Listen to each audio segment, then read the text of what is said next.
let's admit it, I feel a bit of mixed emotions after watching the movie Dark Phoenix. Bad in a sense that it is the last film of the Fox franchise, and good because, in a way, it will get some sort of redemption now that Disney has acquired the rights to Xmen, and they are going to make their own version of the franchise sometime in the next 4 to 5 years.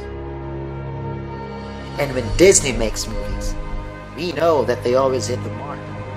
I mean, look at their movies, look at Avengers, look at Star Wars, look at their movie adaptations of their classic animated movies. They really are able to set the bars high up there. That's why I'm making this video, because I feel quite a bit excited on what kind of X-Men we will see. And here, I will show you what I like to see in the big screen. And I am hoping that somehow, what I will be sharing to you guys will truly be answered. So okay, here we go.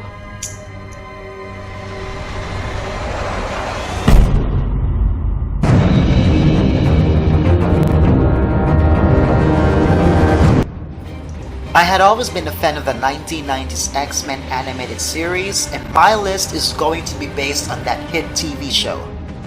It was somehow almost close and loyal to the comics, and we all know many of those arcs are really wonderfully written. I believe loyal fans of X-Men would feel nostalgia hearing this opening, and if this music is going to be played in any climactic scenes of the new X-Men franchise, everybody in the theaters would definitely feel their inner child screaming. There is just something about this music that makes every X-Men scene in TV series very dramatic, very suspenseful, very emotional in a way. And so, I would really like the new X-Men movies to feature this, probably in the opening, the closing credits, or in some scenes within the movie itself. And it would be great to hear this version of the theme as well. Lovely, isn't it?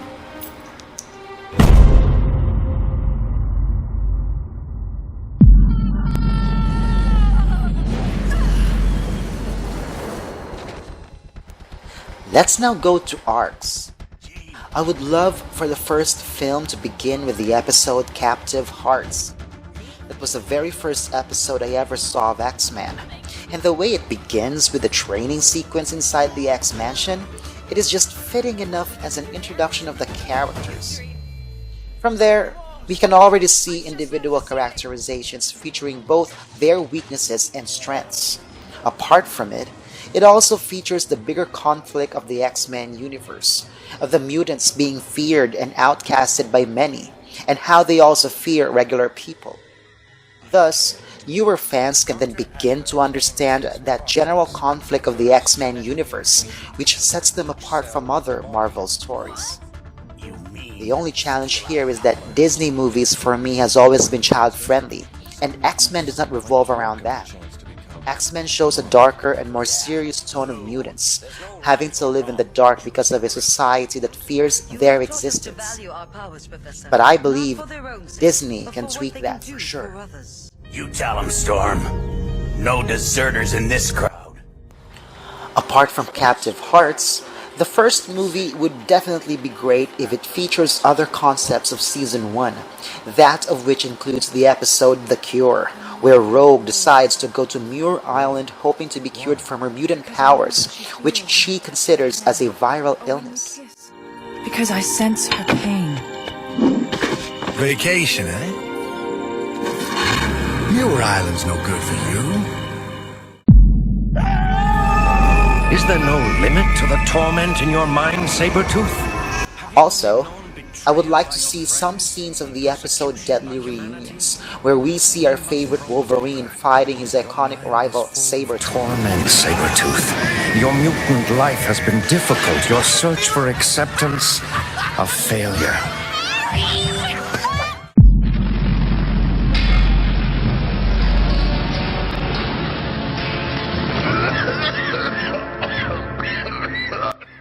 Then as a post-credit scene, I would like to see that act where Magneto breaks Beast out of jail, so that fans can be prepared for the second movie.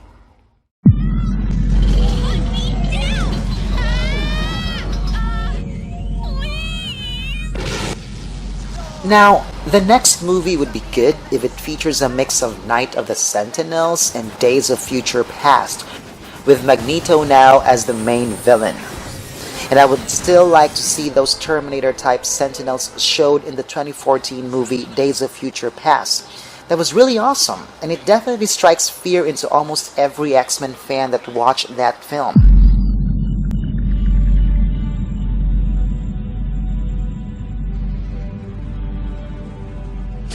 But I would also like to see Master Mold in a live remake of the X-Men vs. 10,000 Sentinels sequence featured in the cartoon series. At this point in the series, the conflict between humans and mutants are now highlighted to a grander scale, showing the humans' ability to actually fight against the mutants. And this pretty much shows that unlike other superhero movies, the X-Men displays that they too have weaknesses and fears, making them more human-like than godlike. Something that is very unique of them.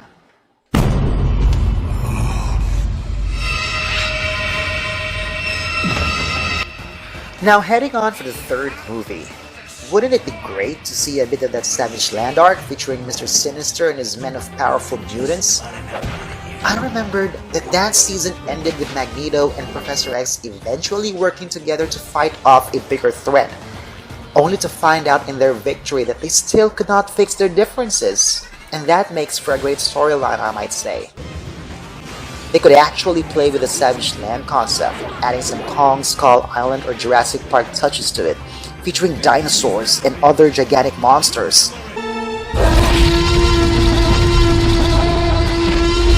I remember the fight sequence between X-Men and Sinister's group was well done in the animation. I would love to see it done in live action sequence. Lightning! Deliver this place from darkness!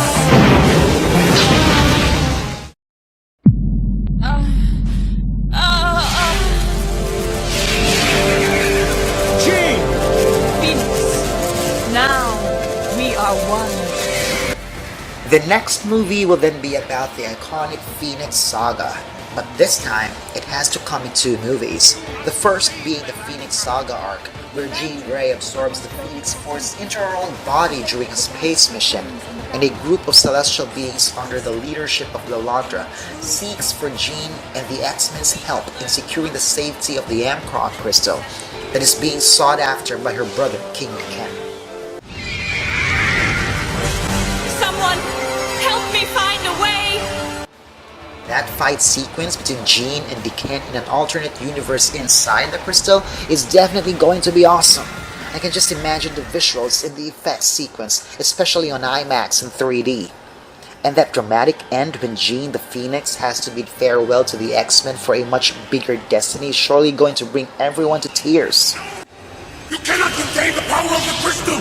You cannot! No! And for a post-credit scene, how about showing the Phoenix devouring a sun?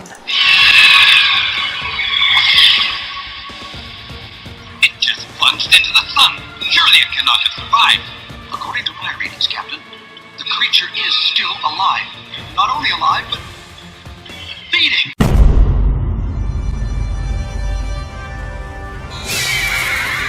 Try to remember, Jean. And that leads us to the second Phoenix arc, the Dark Phoenix arc, where Jean Grey returns to Earth to seek help because the Phoenix Force has slowly consumed her from the inside, and the Shi'ar warriors come to Earth under the order of the now-turned Queen Lilandra to exterminate Jean, as her existence paves the way for the end of the world, the galaxy, the universe rather. There was a scene in the cartoon series showing all cosmic lords and gods able to feel the Phoenix's presence, and they all agreed to stop her feeding on stars and suns in order to save everything that ever existed. Hide yourself, Tiger. And that fight sequence in the moon between the X-Men and the Shi'ar warriors, I could just imagine how wonderful it will be made by Disney. Assemble the Imperial Guard immediately and make ready the Imperial Star Cruiser. What has happened, my Empress? Our worst nightmare.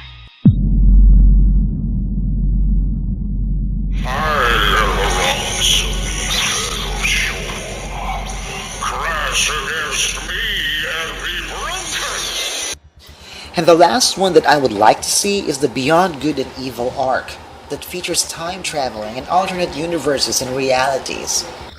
It features the first mutant worshipped as a god known as Apocalypse, and in order for him to succeed in his desire to make a new world through Armageddon, he had to kidnap all telepaths and telekinetics in the universe, those of which includes Lilandra, Jean Grey, and Professor X, to name a few. It also features Bishop, who I wish to have more exposure this time around, and another time traveler named Cable, and the four horsemen of the apocalypse as well.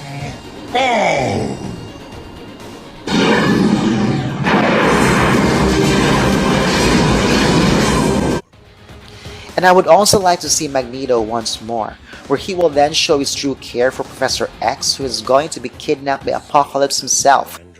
And if I remembered correctly, the TV series finale shows the dying Professor X being taken to the Shi'ar galaxy by his soulmate Lilandra, so that he could heal from his mental and physical wounds. And do you, Jean, take Jason as your lawfully wedded husband? Till death do you drive? And that's it. I don't know if you agree to my list, but that is what I would like to see in the next series of X-Men films. How about you guys? Let me know. Write them down in the comments section below. If you'd like to subscribe to my channel, that would be very much appreciated. You can also follow my Instagram as well. That's @resident.travel. Would love to see you and read your opinions, guys. Thank you!